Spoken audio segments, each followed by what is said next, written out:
I couldn't stop talking about Giada De Laurentiis' 5-ingredient sandwich. It's safe to say that one of my favorite sandwiches now is this one. Admitting that I am a sandwich snob is not an issue for me.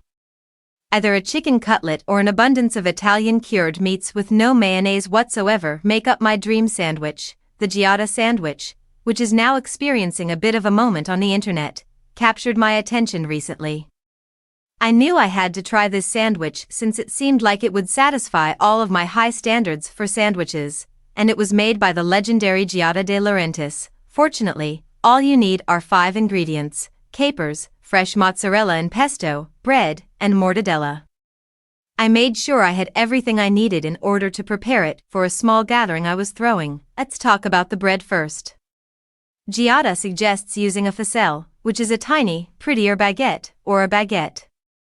Make sure the bread you select is fresh and crusty. This is a filling sandwich, and you don't want to bite through the bread and lose half of the priceless meat and cheese.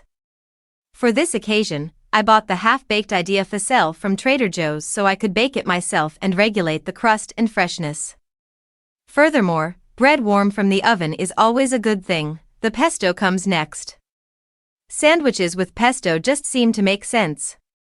It's cheesy and creamy.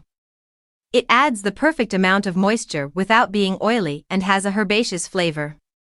To save time, I used store-bought pesto. Don't tell your nana. Use any pesto you can find or make from scratch. I am fortunate to have a great local cheese shop that sells fresh pesto. Let's go right to the meat and cheese of the issue. Mortadella.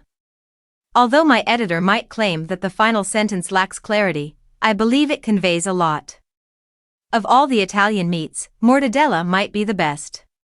It's millennial pink with pistachio sparkles that like jewels, and it's breathtakingly beautiful. Since mortadella is cooked rather than cured, its delicate texture and buttery mouthfeel are preserved. There isn't a greater pairing than this with creamy mozzarella, and lastly, the showstopper.